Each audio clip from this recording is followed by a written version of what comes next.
Welcome back to the Trucking Exec channel. It's that time of year for us when we begin to migrate away from hauling our freight, which is seasonal, and we begin to haul outside freight, which we refer to internally simply as OTR. To accomplish that, we deal, like a lot of people do, with brokers. If I were to count on the number of brokers that I enjoy dealing with, out of the thousands that we have dealt with, there's probably 5, maybe less than 5, honestly, that I can say that I actually enjoy working with. Here's the thing is I have been really vocal about not just our company, but other companies as well as other drivers pleading that they become more professional. They treat each other with more respect. We dress better, we talk to each other better, all those kinds of things. For a lot of the new drivers that are coming into this industry, it's up to everyone else to help lead by example for what this industry should be. As I've asked and I've said many times, in my opinion, the professionalism, the integrity, the honesty in our industry is declining at a rapid pace. One of the things that I see as a very consistent thread within our industry that is full of lies and deceit are brokers. The links by which you guys go to take advantage of carriers and owner-operators is just shameful. And look, let me just start by some of the things that you guys do that put drivers in such a negative mood. Those little check calls that come in virtually every hour of the day. Just curious, when do you expect the driver to sleep? I don't know. I know whenever we deal with brokers, I oftentimes like to get that broker's cell phone number so that in the event that something bad should happen, we can get a hold of them, right? We can communicate. That's one of the things I've said. It's really important to communicate well with the brokers. I think what we ought to start doing is getting those cell phone numbers and calling you guys, especially when the drivers are driving all night, calling you guys every hour on the hour just to let you know, hey, Bobby, it's Scott. We're tracking right on time. Just want to let you know. Hang up the phone. An hour later, hey, Bobby, we're still tracking right on time. Just want to let you know. It's so foolish. You're dealing with adults by and large. Now, I realize there's some of us that don't act like adults a lot of the time, but by and large, drivers are quite capable to either call, text, or email. You let us know which one you prefer. We're pretty capable of handling either, and we'll communicate with you in the event there's an issue. If you want us to communicate at a specific time, that's fine. But don't expect a check call before 10 o'clock in the morning when the guy picks up at 9 o'clock at night. At some point, he's probably going to want to sleep sometime. Use some common sense. Another one of your tricks is not posting the actual pickup or delivery location or city on the load board. We're in the transportation. We've read a map. It's okay. You can post the actual city. Now, I know what your end goal really is. It is to market your load to a larger audience in larger cities. But guess what? We do a search criteria on where the truck is at within whatever distance we see fit or we're willing to deadhead. Don't waste our time when a load falls outside of that search criteria by 100 or more miles because you wanted to post it in the nearest big city. Again, we know our way around the country. It's okay. Post your rates. If you're really interested in getting more phone calls, post your rates on the load board. Guys are a lot more apt to call when there's a rate versus the ones that aren't. I can tell you that whenever I do dispatching, I make a quick glance on the board and I call the ones that have rates first. That's kind of common sense. Some of your other favorite tactics are to lie to us about when a load actually delivers. Whether that's on a short run that may pick up today and deliver tomorrow, or a longer run that you tell us is going to deliver to a receiver on Saturday and they're open 24/7. In reality, you know damn good and well that they're not, and you want us to hold that load until Monday morning. Now you know, and I know we all know why you do that, because if you were honest and you said, hey, this load really doesn't deliver until Monday, it's going to cost you a lot more money to move that load.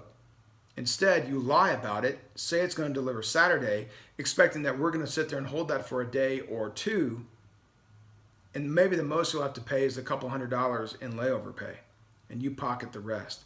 I am certain that your customers probably are not aware that you're representing their freight in that manner. The customer is paying for it to be delivered on time.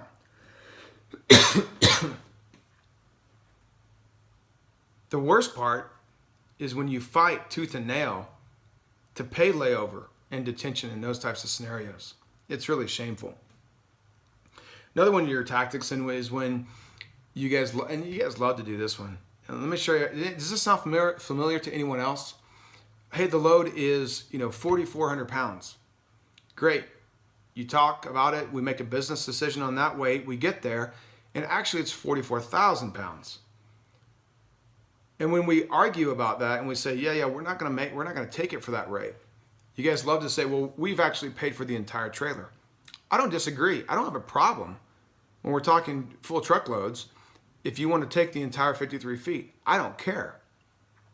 But when I make a business decision about the profitability and the fuel mileage of that truck on 4,400 pounds, and you claim it was just a clerical error and the last zero didn't get put in there, that's different. Don't get mad at me when I say we're not going to take that load. Because here's the thing. One, that sends a message that we're not going to tolerate that type of behavior anymore. Two, you're now going to have to repost that load at a hot rate, and at least some driver out there is going to make a decent rate to move 44,000 pounds of freight. Even though we don't win, some other driver does, some other carrier does. Most importantly, you as the broker don't win for your lies. The thing that you guys have to understand is I don't know of any drivers who are millionaires. It's not like you're preventing a driver from becoming uber wealthy. What you are preventing is some little boy or some little girl getting a new pair of shoes or a new backpack or some new school clothes. Maybe being able to take them to a movie or Whitewater or some theme park. You're preventing maybe someone's spouse from being able to pay the bills. That's what you're preventing.